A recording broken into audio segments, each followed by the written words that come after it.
Welcome to your favorite YouTube channel, Cartoonist Kayfabe. My name is Ed Piskor, I'm Jim Rugg.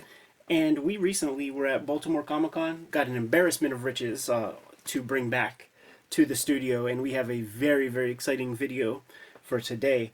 But we are a daily YouTube channel with nearly 1,500 videos live to date. That means we have a lot of stuff out there that you might not have seen yet, and we might have talked about your favorite comics. So hit the magnifying glass on the front page of the Cartoonist Kayfabe channel, search for your favorite comic titles. We hit a bunch of the American canon at this point, but we might not have talked about the specific comics that you dig the most. So let us know those titles. We'll push them higher to our to-read pile and get to those sooner than later. We also have a Patreon where you can support the Cartoonist Kayfabe channel by kind of subscribing that way. And as a King Kayfaber, what you get is first dibs on all the videos that we provide. You get the videos before anybody else. I think we have a queue at this point of about 25 videos that you have immediate access to that we have not put live yet. And that number increases every week. We do one extra video every week, man. So we have a suitable queue of videos that you get way before anybody else, including the next week's vids. So consider joining the Cartoonist Kayfabe Patreon, supporting the channel, and without further ado, let's take a look at Nexus, the newspaper strips, a Rude Dude production. Shouts to Jess Rude, who came up to the table and was kicking it for a little while, and then she came back with this baby. Want to emphasize the size of this. So there's your comic book size to give you some idea. Yes, sir. And these newspaper strips were done as tabloid size. They were even bigger than this collection, Right. the original. Much more manageable size here, but a beautiful slipcase and quite a large book. Yeah. So off the bat, right now, obviously this is deluxe edition that you could get your hands on, but certainly limited. You know, the dude put this together himself. So how many of these can you fit in your garage? King Kayfabers are snapping these up right now, and those things were flying. A lot of people came to the table at Baltimore Comic Con, had this under their armpit. Coming in December, however, there is going to be a 9x12 soft cover. So in October, it's going to show up in the Diamond Previews Guide, and you'll be able to put in orders and pre-orders. And talked with Jess, and I think she's going to make it all work out so that we do some Zoomers. That'll be great. A shoot interview with the dude, and probably should time it when this thing is in Diamond to let everybody know. Yeah, definitely. To scoop this thing up, because I have a feeling as we go through these pages, Jimmy, everybody's going to want a copy of this shit. And it's worth noting, like, we have looked at some Steve Rude stuff in the past, Sketchbook, a sort of an artist edition like book that Flesk had put out. So check out those videos if you're unfamiliar with Steve Rude. For my money, one of the best figure drawers to ever draw American comics. Yeah. Also with a healthy influence from Jack Kirby, so it's not just some kind of slice of life figures. These are action adventure comics, cosmic even. Right. He's also fantastic at page layouts. One of the things we've shown in the past are his page layouts that he draws small. Yeah. But you see it on display here where, like, we're not getting 6-panel grids. You know, he's really known for this kind of thing of trying to keep these pages exciting. One of the great figure drawers in comics. He doesn't fake any of that stuff. And I think it's pretty cool to see. I mean, he's basically bringing back, like, I'm doing his daily strip. He's bringing back, like, the tabloid adventure comic. 100%. Where was this published? He self-published them as newspapers. I've got a couple of them. I probably should have dug them out. But when you say, like, the Sunday papers, that's what I think he was totally drawing from. You know, we've seen those big reproductions of, like, Little Nemo and Slumberland at size, and I remember seeing them and just being bowled over. I have a feeling that he got hold of some of that stuff and was like, that's the canvas I want to draw comics on. Might have cut his teeth on some of that stuff, too, man. Yeah, very possible. And it's a good batch. Like, he did this for quite a while. Yeah, I don't... Right, yes. I think it's also a different way to think. He may have been serializing them online as well, right, which would make sense to me, especially somebody that's self-publishing. But it's a different way to approach this stuff. And for a guy who is that into pages, it feels like maybe doing it as a weekly would be a way to really just focus Right. on each and every page and panel. Yeah, because he's a rigorous drawer. He's going to make sure that all the proportions are right, and he's not cheating. He's not going halfway with stuff. Yeah, no doubt. And seeing it at this size, one thing that stands out nicely to me, it's a very good size lettering. Like, Yeah. this is a good reading size. Sometimes when you start switching sizes up, sometimes details and things don't always translate to various sizes. This looks amazing, and I think you see some of like the Kirby tech influence on these pages. Very imaginative, this series. That's incredible. Yeah. And it is written by Mike Barron, so I feel like at a certain point they're going to be doing Nexus comics on their own or something. I think Mike Barron has some other stuff going on. I think Steve Rude has his own thing going on. But the gang is still together here. There's a great, at Phantom of the Attic in Oakland, there's a great Steve Rude piece of Yes. Mr. Miracle. Yeah, Mr. Miracle. It reminds me of, sometimes you'll really see Kirby on some of these pages. Yeah, because it's that pose. It makes me think of it. Cartoonist Kayfabe is brought to you by the books that we make. Jimmy has forthcoming Street Angel Princess of Poverty. It's a good companion piece to go along with Street Angel Deadliest Girl Alive. He's been self-publishing lately. True Crime Funny is 1986 zine, BW zine. If you didn't get these at Comic-Cons, he's going to put them live on his website in late October. And the long out-of-print Hulk Grand Design. Scoop up those comics. I have the Hip Hop Family Tree Omnibus coming to you. 10th anniversary. Make sure you scoop it up. Best book I ever made. The current focus has been Red Room. There are 2 trade paperbacks of Red Room that are out there. Trigger Warnings and The Antisocial Network. Just wrapped up the 4 issues of the final season, Crypto Killers, with the 3rd issue containing a backup feature of my forthcoming daily comic strip, and X-Men Grand Design Trilogy coming out in November, collecting long out of print X-Men Grand Design books that I put together. Before you is a healthy bibliography of a bunch of stuff that we have out on the stands today. Now that we're done paying the bills, back to the video. It's one of the standout creator-owned pieces too, starting with Capital Comics in the early 80s, going through First, going through Dark Horse, self-published. Just a really, probably 40 years of Nexus has been out there, maybe even more. I feel like the format starts to change where you have these single pagers, and now it's like 2. Yeah. You Yeah, know? Interesting. Yeah, I don't know if these were all published as the actual tabloid prints or not. Like I said, I think at some point it becomes online. They're all still single pagers. It says continue at the end. I'm tripping. It's amazing to see his artwork big like this. And again, I just see that and I think Kirby. Right. Yeah, well, you got Kirby, Loomis, Toth. Yes. Is the secret sauce. Oh yeah, another Rude video we do is he did a Space Ghost for Right. Kamiko Yes. in the 80s that I think is one of the best looking comics ever. If you guys haven't seen that, I would say go check out that video because there's definitely some Space Ghost DNA in Nexus. This is sweet, man. Whenever you get a chance to have Rude play with mixed media, hitting it with the Kokil board, which is a Loomis trope. Yeah, and he's a guy that does various media. I mean, he paints. Oh yeah. You can find a lot of his paintings online and studies. So we flew through the comics portion to get to the process materials, because we're all down with process here on Cartoonist Kayfabe. Is that like paste ups? Yeah, it must be, right? There've been a few of those examples, backgrounds of Cosmos and stuff, and I was kind of trying to figure out, like, what is that? I think, I feel like some of these are media. You I think this is cut out. Yeah. That looks like a cutout line. It's fun seeing him playing with this stuff, and I love seeing like some of the red line stuff on these pages. His pencils are so inviting. There was a book on inking that included, this is fun too, seeing like a partially inked, just seeing kind of like how does he approach that? Where does he start? I always find that fascinating. But like, I always find his pencils just like I want to print them out and ink them.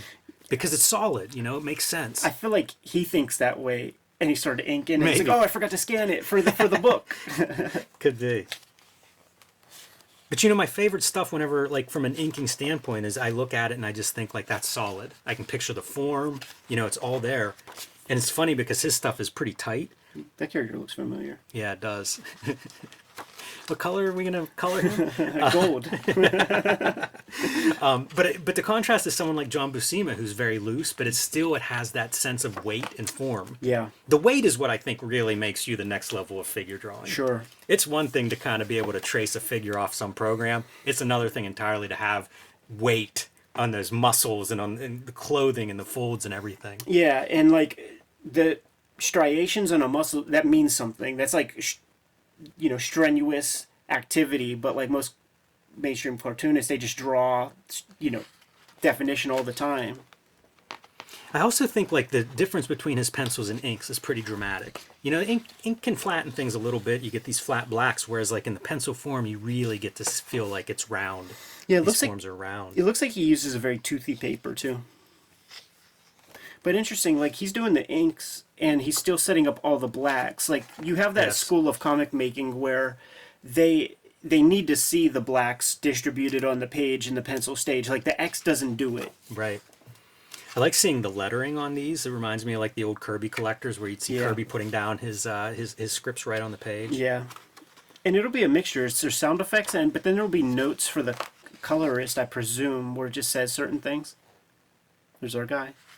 Wait, what's the note here? For future comic artists and writers, note the incredible amount of work and creativity that goes into every aspect of making a comic book or strip come to life. It's Aftermag, baby. That's good stuff. It's so true, though. His perspectives, like the low angle on figures, he's very good at that, and it really gives you that heroic sense. Yeah. Yeah, but he sticks with, like, Nexus is built like a human. Mm-hmm. There's no, like, 11 heads tall. I think that's part of what impresses me with his with the figure part, his figure ability, because he's still able to make that feel heroic. Right. Oh, there's the piece we lingered on. Very Kirby. Yeah, we never said that when we looked at it, so it must change in the inks. Let's take a look. Yeah, see, you see how it goes, man? Wow. Like it was a little too close. So you got to change it up. That's a nice sequence. Yeah, that figure going down.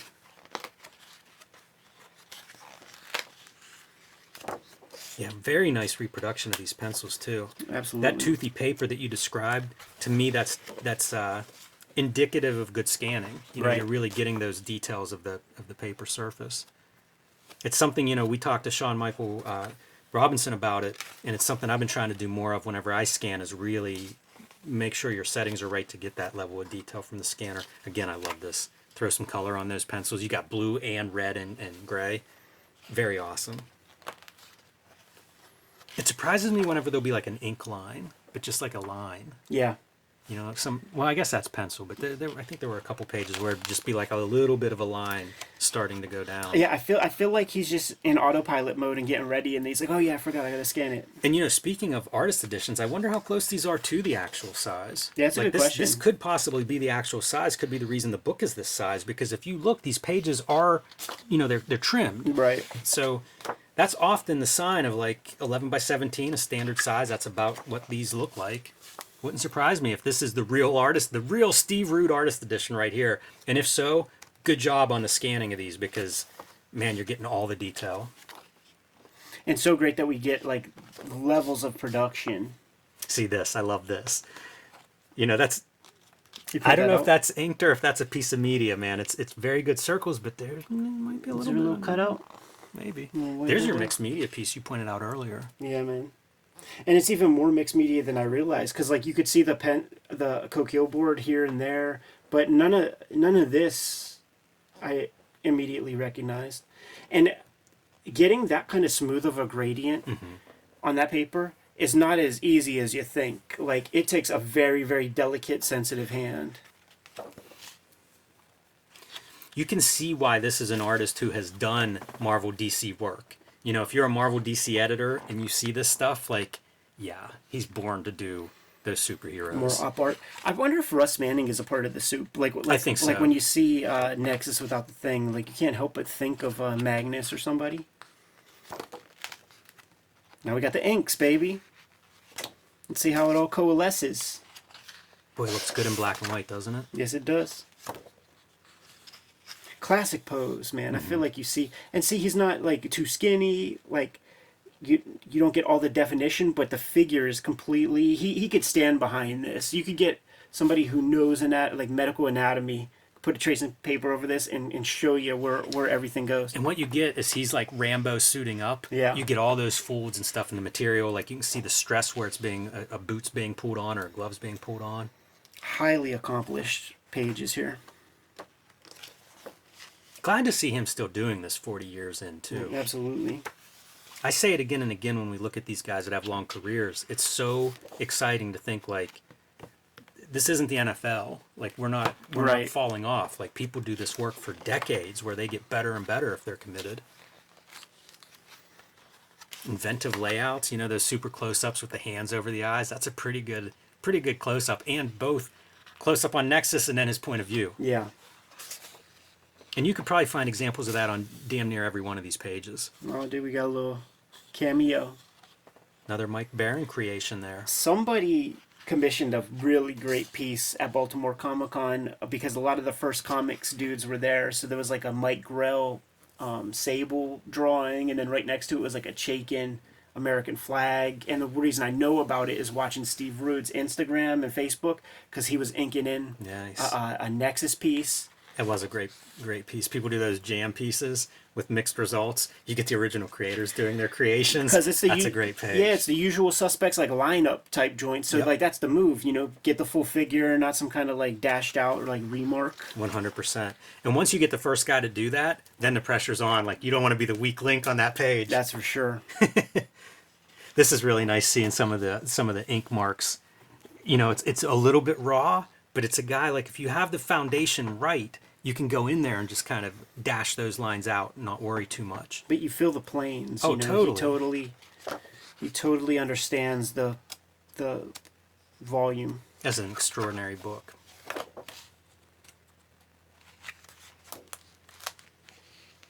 It's so great. You know, so great. Like right out of the best cosmic kind of comics or cartoons you could imagine. And I wonder where he chooses. You know what? He uses that toothy paper, I think, sometimes so that he could do this kind of thing. Great lighting on that. Very, very strange. But also, like, using that toothy paper and getting such elegant ink lines, it shouldn't look like this. But that just goes to show, man, you got a master at work here. You do. Hitting a little white. This is a fun set of panels that was fun to watch develop throughout the book. I noticed that in the color and was very curious. Yeah, it really seems like this project is like, let's get all of our favorite shit in here. Because we're even going Ditko-ish. Yeah, Ditko's a good call there. See, this stuff is so, like the geometric backgrounds and stuff, he pulls a lot of tricks. Really designy. You know, and when I say tricks, I don't mean shortcuts, but just like a lot of different ways to make a black and white image is on display here. Yeah, that's the other thing to notice. Like, when he uses gray, it's never with zips. It's always with his, like, Coquille pencil, you know, his Prismacolor on that paper. Or... Does stuff like this where it's not enclosed in a panel border. Yeah. I mean, this feels really Russ Manning-like. It does. He's probably talked about Manning different places. I love this kind of stuff. There have been a few of these that feel sort of like Kirby. You know, just these big shapes. Yeah. Yeah, the scale is everything there. It works so well for a cosmic story.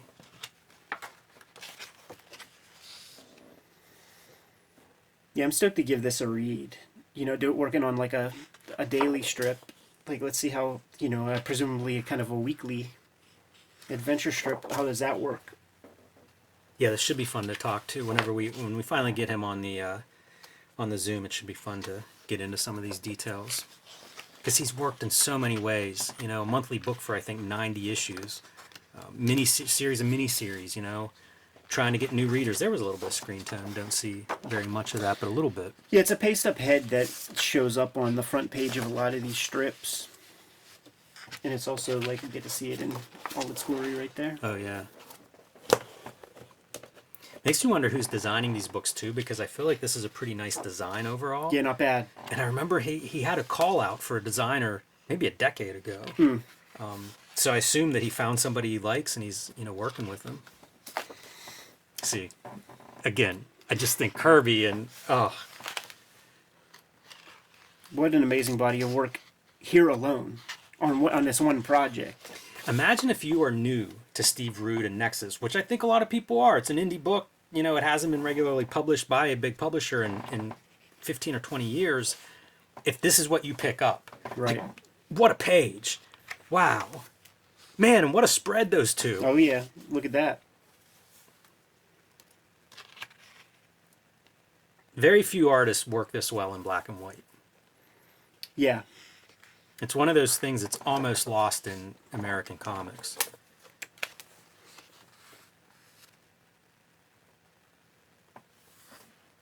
Yeah. I think this is a comic dealing with the dude. Yeah.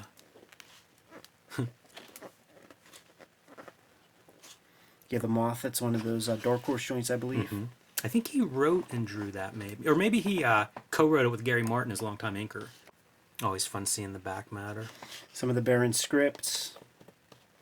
Baron known for doing thumbnails for a lot of people. I wonder if he would do that with his guy. It seems like if you have that long of a collaboration, maybe that part gets sacrificed. That's a great page. Reminds me of some of the Kirby kind of collages. Right. And here, you know, we were talking about him working in different media. You can see doing color studies, you know, quick kind of roughs, probably in gouache or something. But he's known for that too, you know, like he talks about that a lot all the way back in the 80s when he's doing his sketchbook, talks about doing like color studies, and it shows very thoughtful artist. Let's get a sketchbook series going, Steve. See all the sketchbooks, right? They've been trying to make Nexus into a cartoon for 30 years. Yeah, there's that kind of a heartbreaking story of it being optioned, and then one of the guys higher up the chain being like, "Intergalactic Executioner, we're never going to do this." Right. Just the worst thing to hear. You got your Hal Foster, you got your Alex Raymond, you got your Roy Crane, Yeah, it's Steranko, fantastic. Galassi, Kirby. Very cool. Escape Pod Comics is where I got my Nexus newspapers. They.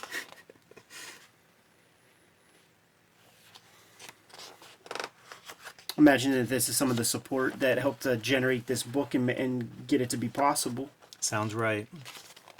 Letter from Rude there. A couple of them here in the back. I always like having that.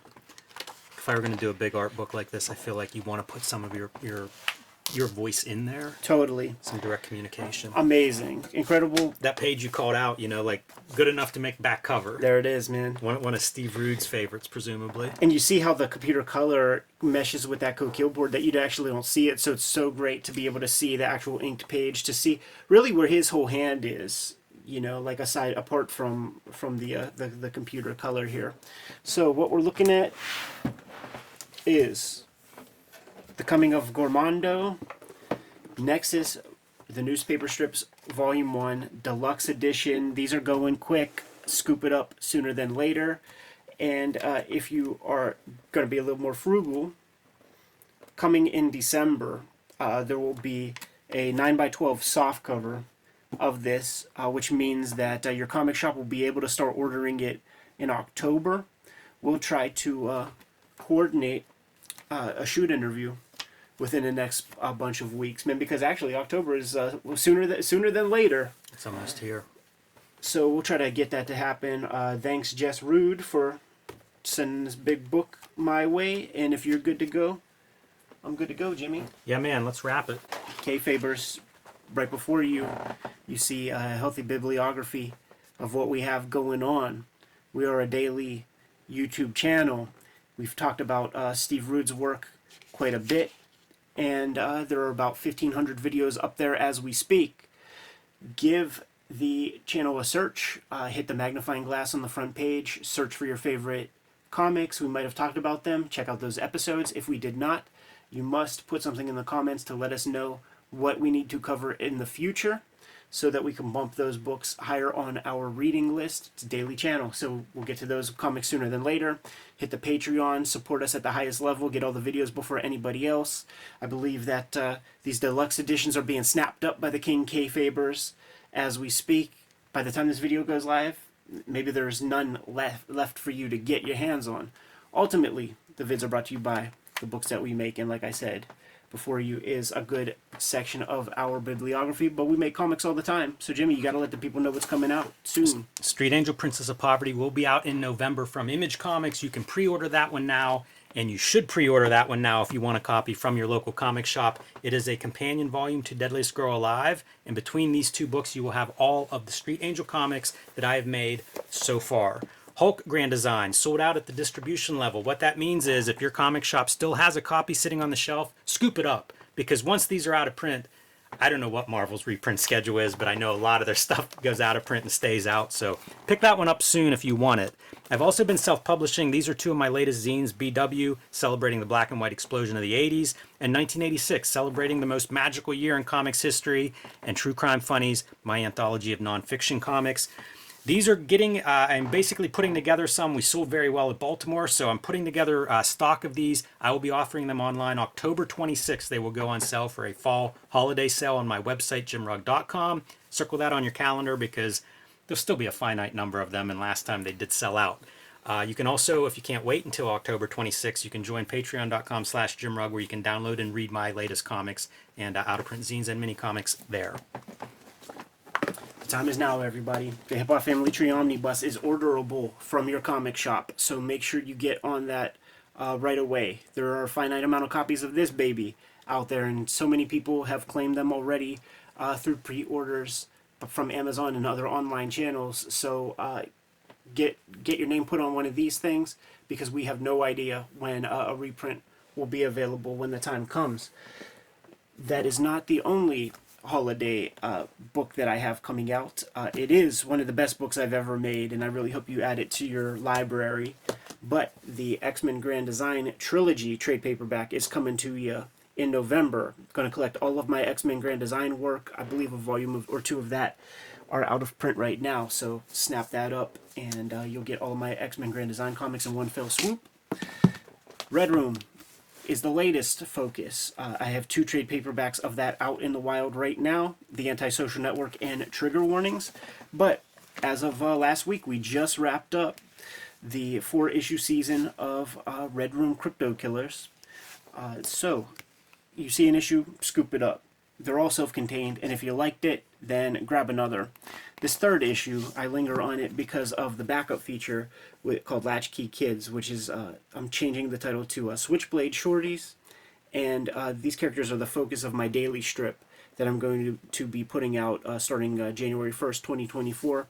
Hope you support that comic. You can read these comics at my Patreon right now, including the Switchblade Shorty stuff, which I'm putting new strips up every Tuesday exclusively until January 1st. So, you've seen our bibliography, you see the books that we have forthcoming, and we need you to support those books to keep the channel going. But there are other levels of support that you could give the Cartoonist Kayfabe channel to keep us doing this on the regular. Subscribe to the Cartoonist Kayfabe e-newsletter at the links below this video. It's a way for us to let you know whenever a new book is out, whenever we're going to do an appearance somewhere, and just any kind of news that crosses Cartoonist Kayfabe. Best way to stay informed. You can also pick up Cartoonist Kayfabe t-shirts, merchandise, hats, mugs, stickers, and more at our spread shop. That link is also under this video in the show notes. There you have it. A bunch of different ways, a plethora of different ways to support the Cartoonist Kayfabe channel. Jimmy, if you will be so kind as to give them their marching orders, we could be on our way. Make more comics.